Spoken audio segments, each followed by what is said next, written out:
Hey there, my name is Scott, and this is my guide for kind of intermediate Persona 5 Royal facts and various shit. Mostly, it's just stuff that I wish I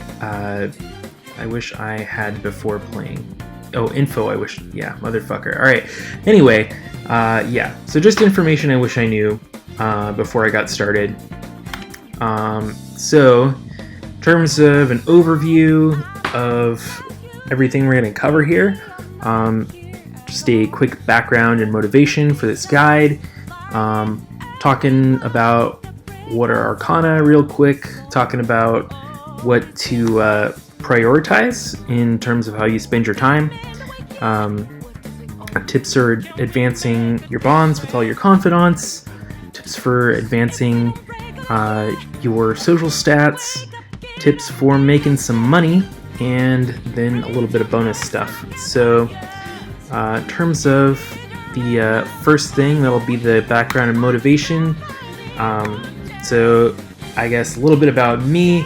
I got the special edition of the vanilla Persona 5, and despite having spent a gazillion dollars on it, I didn't even really play it. Just kind of didn't click. I actually bought 3 and 4 as well. Neither one of those clicked, but for some reason, this fourth Persona game really seems to be working well with me. I got really overwhelmed with all the tough battles and the intense time pressure. I came back to this game because lots of people think it's a masterpiece. And halfway through it, I can tell you for sure that it is. It's really good. I just finished Final Fantasy VII Remake, which I thought was fucking amazing. And this is also really, really, really good. Comparing the two, it's like they're just different.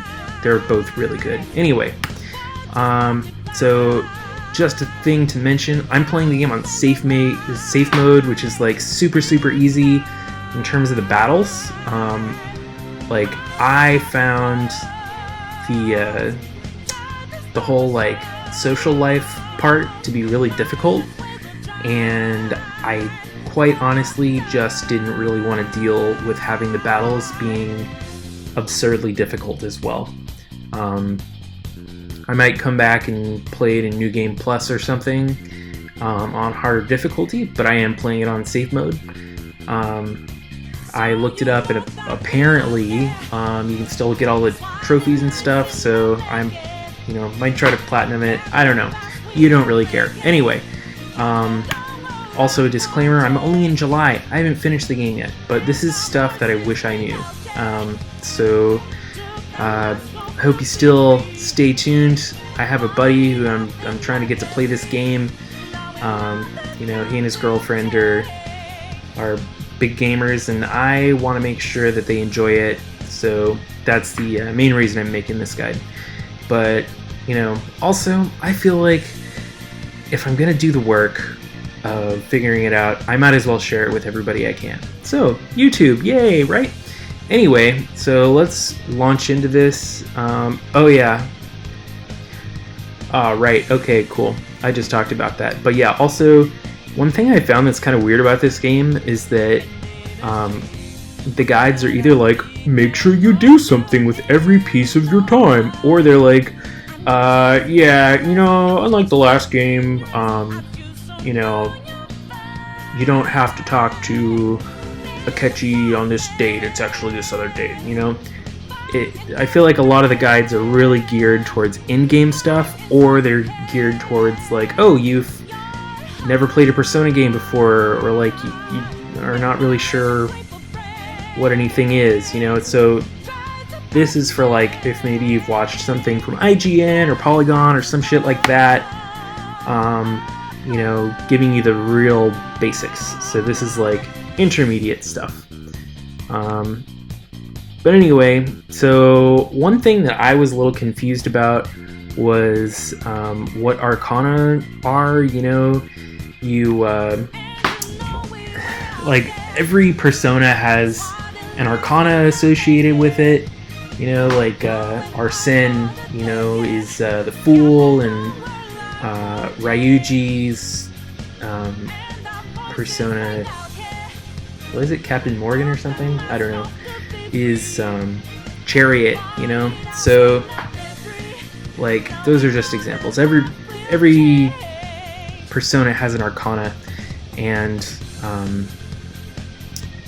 I was just really confused about it, because I was expecting something like, you know, in like Pokemon, or in you know, D&D or Final Fantasy or some shit like that, you know, where the like the elements kind of sort of relate to each other in like a really intuitive way. So I happened to watch this video, which link is coming in the description. Here, I'm gonna, oops, here, there we go. Yeah, it's this one from Wisecrack. It's Persona 5 Deep or Dumb. It's a really great video, and it's made, it was made before Royal came out, and it's really interesting because it talks about the philosophical implications of the story and like what a lot of it means. Now, I did mention that I have not completed the game, so one issue with the video is that you might not want to watch it quite yet if you're kind of near the beginning, because it does show you what a lot of the bosses look like and give you major spoilers for the ending. It all kind of just happened before I could turn the video off, so it's kind of interesting because I feel like I have a better understanding of like what's going on in the story, and the newer characters that they added for Royal do actually hit on the things that this guy is talking about, which is really cool. You know, the theories that he's bringing up are internally consistent with the new material, which is nice, you know. But one of the things they mention in there is let's see, yeah, tarot cards, because like, you know, with a regular deck of cards you've got like the ace through king, and then you've got the 4 different suits. With tarot cards, like basically instead of numbers, well, I guess like in addition to numbers, you know, they'll have different arcana, which are like the you know, like death, or the fool, or chariot, or, you know, any of the other arcana that are in the game. And that's alright, you know. At least what I've found is that these arcana don't really have a whole hell of a lot to do with like what the personas are like in battle. It more has to do with like what the background of the personas happens to be. Like, let's see, what was it? Yeah, here we go. In the Magician's Arcana, there's a persona called Queen Mab, and that references a mythological fairy queen. Well, not fairy queen, but fairy. I think she's like an attendant to a fairy king or queen or something from Romeo and Juliet. So that's what most of these are. Like, all the major characters' personas are actually from literature. Like Arsene's from literature, and Ryuji's guy is from literature, and Morgana's Zoro, you know, of course, is from literature. One thing I glossed over a second ago was the like kind of a little bit more background info about tarot cards. Like, apparently with tarot cards, like, it tells the journey, or like tells the story of like a journey, and the main character is the Fool. You'll notice that Arsene is from the Fool Arcana, so it kind of implies that our hero is on a journey, which you know, is cool, right? So I'm not making it sound that great, but the video I mentioned goes into more detail.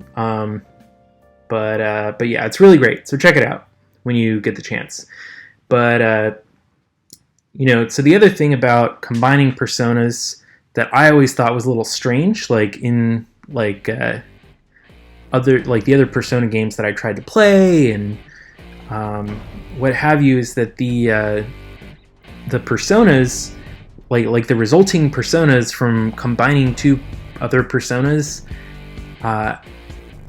happens to be determined by what arcana they're from, not really like, you know, whether they're good at lightning magic or whether they're good at using like gun attacks or stuff like that. It really only is determined by what arcanas the component monsters are, and I think also like the level of the monsters or something. Anyway, there's this really awesome calculator for how to create certain monsters, and it's here. You know, you can go ahead and put in persona. You can order them by arcana. There were a couple times when I was playing where I was like, I certainly don't have, you know, any personas of this particular arcana, so you know, let me look one up that's like close to my level or something, you know. So it'll tell you that, you know, if you click on one, it'll tell you a lot of the information about like what it's weak to and all its skills and stuff. But I'd say the real nice bit here is it shows you like a gazillion different ways how to synthesize each persona. So this is a really valuable link, and it can really help you out. Anyway, let's get back to PowerPoint. So, you know, obviously link in description. I think I said that, but you get it. So let's move on. So probably why you're here. What should I prioritize? That's a great question, and it's one that I had a lot of trouble answering just from like typing that into Google. So I'm gonna come right out and say it. Prioritize deepening your confidant bonds. I'd say probably the top reason is that you get more abilities. Most confidants unlock an ability at level 1, and that is fucking fantastic. It's all front-loaded for a lot of the stuff. Some of them not so much, but you know, this is general, right? Don't kill me. So the other really great thing that you get by advancing the full arcana, which is Igor, you know, the first one you get, is when you like have a confidant, then any persona you combine that's in that particular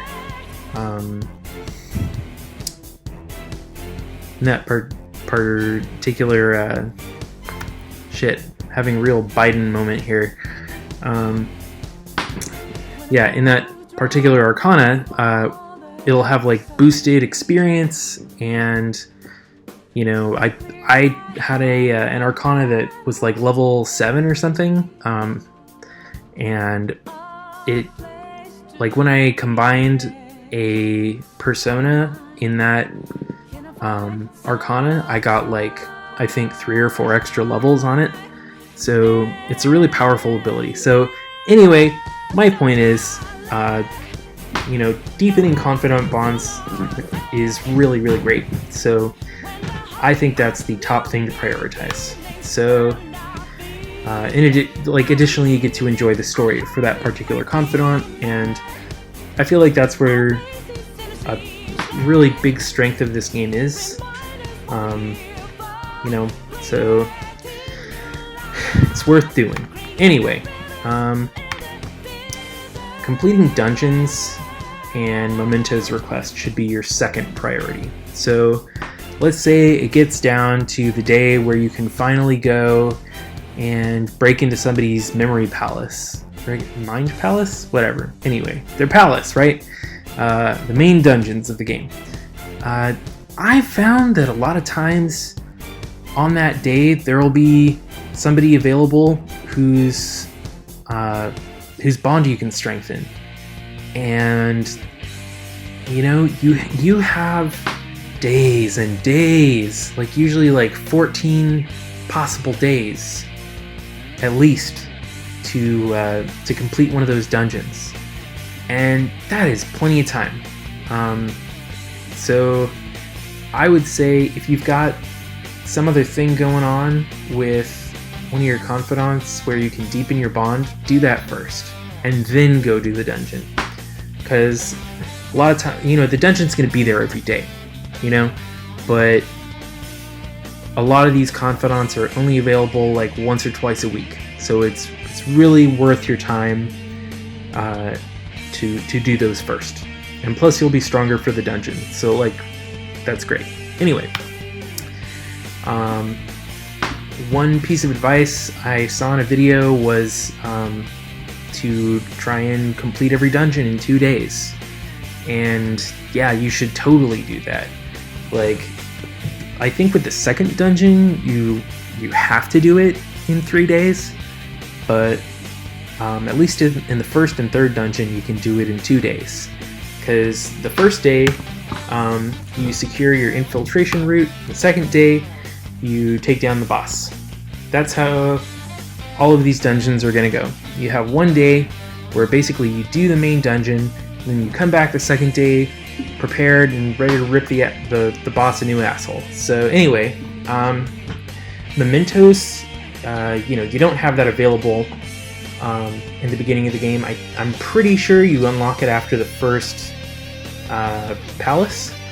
So yeah, once you get that, don't bother keep going, you know, after the first time it makes you go, because you can handle multiple side quests at a time when you go in, and if you spend, you know, 1 day completing 4 requests rather than, you know, 4 mornings, and you know, having it take 4 mornings and also going into mementos makes it so you can't do anything outside of your house in the evening, I'm pretty sure.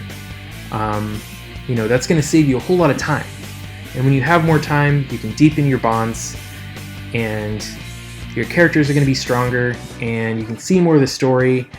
I shouldn't have to harp on why you want to do that. Anyway, mementos is unlocked. Okay. I'm pretty sure it's after the first palace. That might be the second, but I'm pretty sure it's the first one. Anyway, let's see.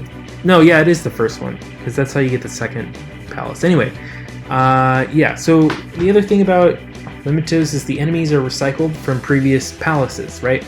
So after the first palace, you can go into the part of mementos that has enemies from the first palace.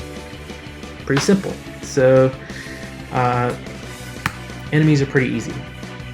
Right, so it can get really boring to be selecting everything, you know, so I didn't realize this until maybe the second or third time I went down there, but you can hit the start button during a battle and it'll auto-select attack skills for you, which is, it just makes it so much nicer. Like, it's so much quicker. So anyway, let's go ahead and take a nice look at the Excel sheet that I made. And oh wait, I don't want to look at this in Excel. I made I put it in Google Sheets. So I'm gonna put a link to this on like in the description for the video. You know, you can reorganize this any way you want if you like make a copy for yourself, but it has all the dates that each confidant is available, It talks about if you need a stat to obtain that confidant, you know, what level of a stat, you know, and probably one of the more important ones is stats needed to progress confidants. So this includes all of the confidants here, okay? And you know, a lot of these are, you know, their various levels are either all available or they're just based on story events. So I went ahead and I highlighted the ones that are really, really important to keep a good eye on, you know. So the ones that I highlighted in green are like important missable things. So for instance, like a catchy is required for the true ending, and so is Takuto, and I'm pretty sure that oh no, Kazumi is also required for unlocking the 3rd semester, which is a new whole new dungeon available for Persona 5 Royal, which is fucking cool. I hope that wasn't too many spoilers. I don't really know what all of the details are because I've tried to not be spoiled, but also make sure that I do everything that I need to. You know, it's a tough line to walk. Anyway, Kazumi leaves, so you know, she's your teacher or whatever. So make sure that you do her quest line as soon as you can. You know, it's real important because you don't want to miss anything. I know I don't. There's 2 other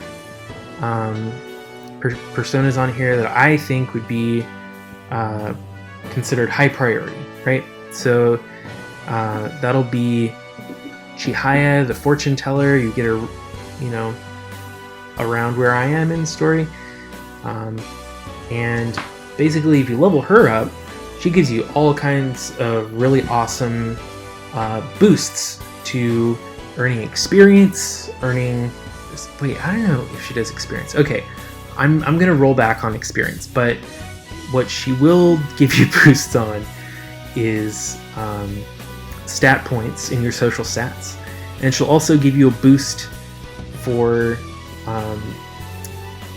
like confidant rank gain. So she's just a real quick way to get a boost on some of those.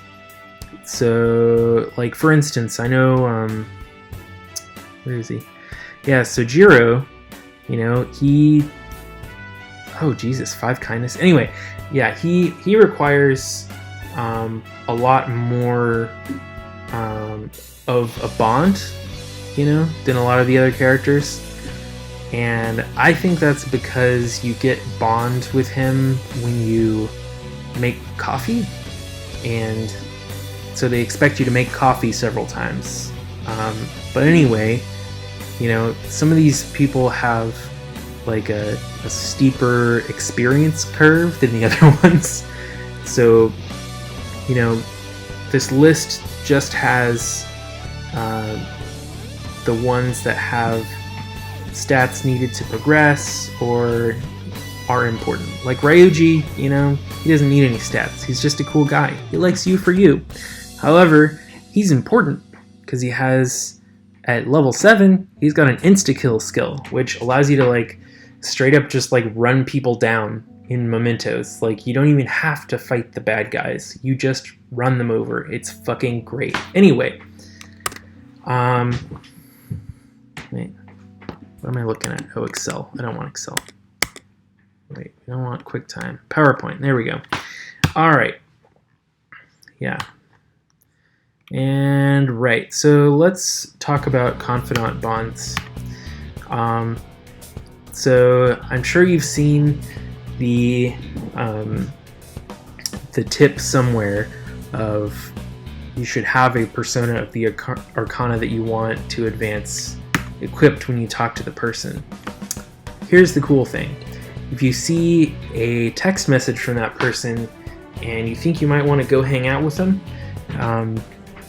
go ahead and make sure you have the persona that you need before looking at the text, because you do get some bonus relationship points if you don't like look at the text and then say, oh, I'm gonna do this later, you know, or you say like, I don't want to hang out right now, and then you go and get the persona that you need, and then you come back and you hang out with them. Time hasn't progressed, but you have missed out on a couple relationship points maybe.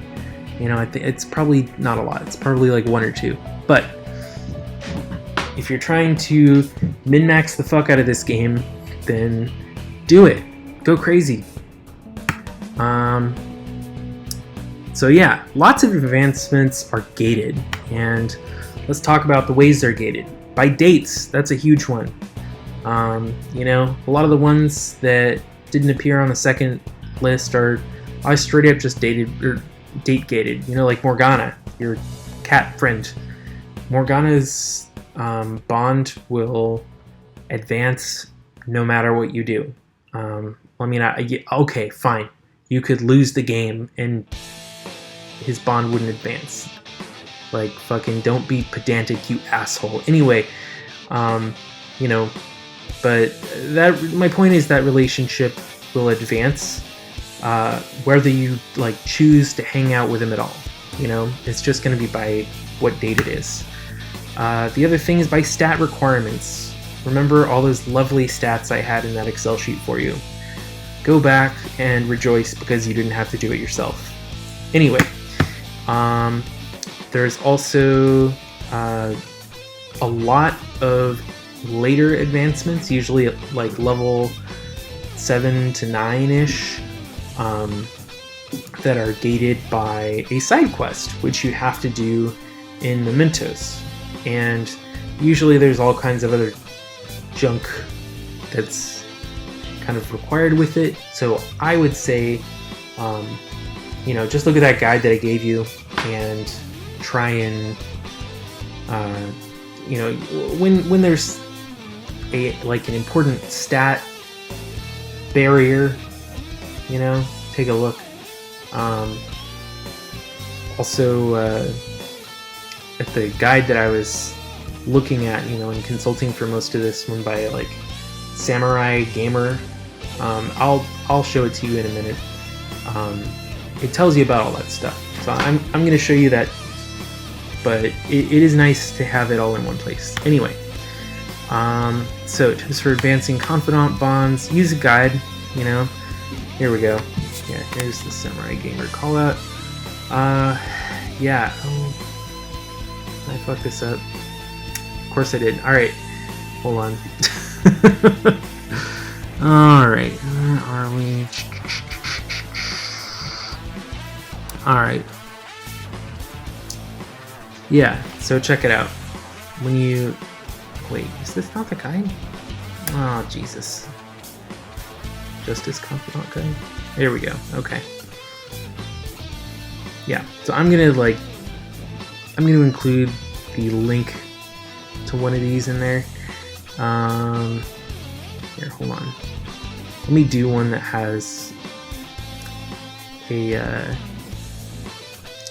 how about a Y? That's good. Oh wait, no. Here, we want to do Takemi.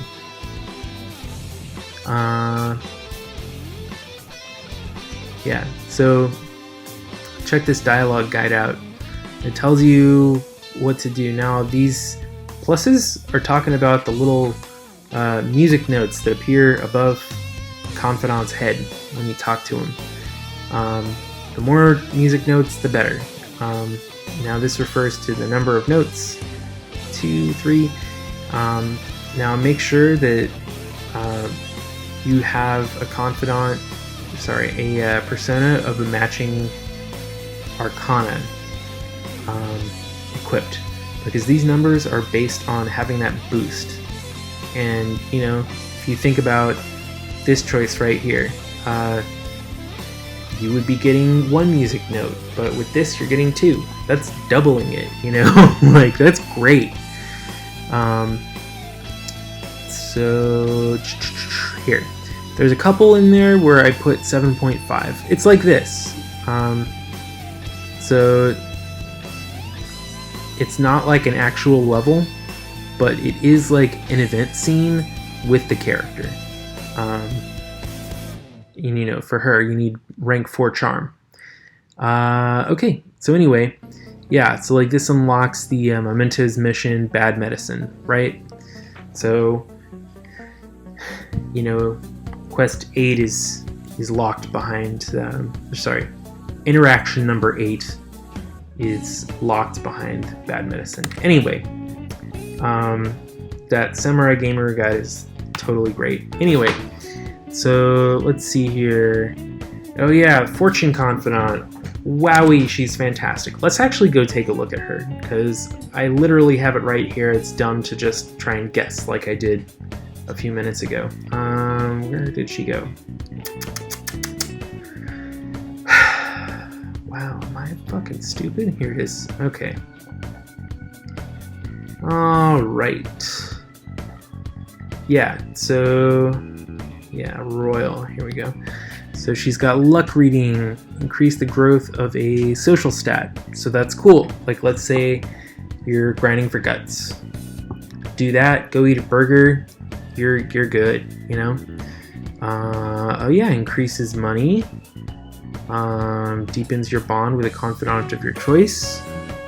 And the cool thing about these readings is that they don't take time. You just go over to her and you can do it. But it's not unlocked for a while, so don't worry about that if you're earlier on. But yeah, she's awesome. So make sure you get your stuff going with that. Now, yeah, Fusion Alert reading. I'll bring that up in a second. But anyway, let's keep going here. So tips for advancing stats. So you can have all the part-time jobs at once, and you also won't get fired if you don't go to the job.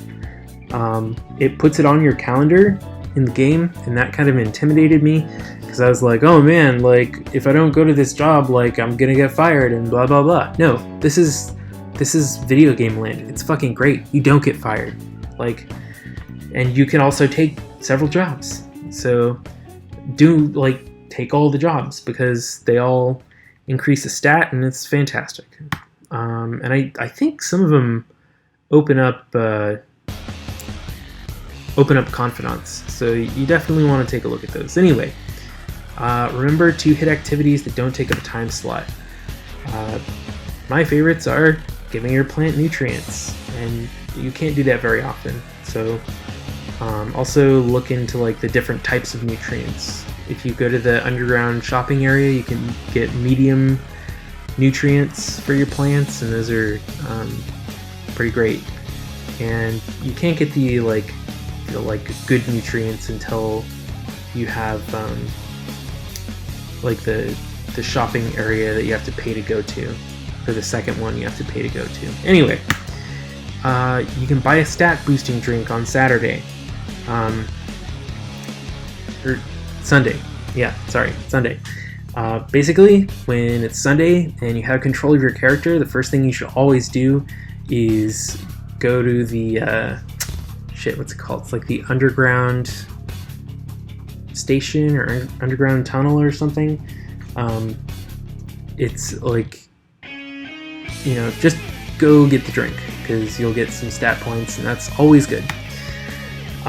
If you look in the fridge at Cafe LeBlanc, sometimes there will be some curry in there for you. It's not very common. I've only had it happen one time since I figured out that that's a thing you could do, which is, I want to say, maybe 1 month worth of game time or something. So check it out. You can also watch TV on the ground floor of Cafe LeBlanc, and sometimes you can get knowledge points. That's also not very frequent, but free stat points are free stat points. Same deal with solving a crossword on the leftmost table of Cafe LeBlanc. So check that shit out. Now, other stuff you can do. You can boost your guts by attempting the burger challenge, and you don't have to win it. Boosting guts is a really great way to kind of start building your stats, because a lot of the confidants require guts, so I'd say go for that first. It seems to be like one of the most required stats of them all, but yeah, at least in terms of early game stuff, guts is where you want to go in terms of boosting stuff. If you get your knowledge up to level 3, you can get the speed reading book from the library in the school. And that's really cool because it allows you to read 2 segments of a book in 1 time slot. And normally you only get like 1.5 stat points from reading a book, because I think like the first time you read you don't get any, and then the second time you get 3 stat points. But once you get the speed reading book, you can get 3 stat points every time, which is great. Also, use a guide for what to say in class, and don't feel bad about it. Because I, for one, don't know anything at all about obscure parts of Japanese history. Like, a lot of this stuff is things you may have seen before, but yeah, like this one, and like this one, like, it's just no way. Anyway, this is also on that Samurai Gamers website, so check it out. I have made ample use of this question guide, and I would recommend that you do too, because that's a great way to get knowledge points, and yeah, it's worth doing. I haven't really done any studying or whatever, and I think my knowledge stat is almost at 4. I think I've studied like 2 times, maybe, over 3 months. So answering those questions can give you a really big boost. Oh yeah, and of course, remember to smash out that fortune persona so that you can get those stat boosts with her first ability. Anyway, so quick tips for making money. I'm not going to go super in depth here, like obviously fucking get a job, but you know, I'd say mementos is the best place to make money, and it becomes like way good when you put all of your stamps towards money. Now, just to give you a quick little description, if you have no clue what I'm talking about with stamps, there's a character, Jose, or Jose, I don't fucking know, when you go there the first time, and he's just this little kid that rides a cart, and when you collect stamps going through mementos, then you can exchange those stamps with him for a boost to experience, a boost to money, or a boost to item drop rate. And I would say spend all your stamps on money, because I think right now I have like 150% money, and I always walk out of mementos like a fucking rich motherfucker. So just go ahead and make sure to level that up when you go in there, and always, you know, the first time through a dungeon, make sure you explore every inch of it to get all the stamps so that you can exchange those. And you can make that grinding even faster by getting Ryuji up to rank 7. That'll unlock insta-kill, and that'll let you run over enemies in mementos. I don't know if it works every time. I don't know if it works in regular dungeons, because I haven't used it yet. I like just leveled my Ryuji up, but I haven't really been anywhere yet.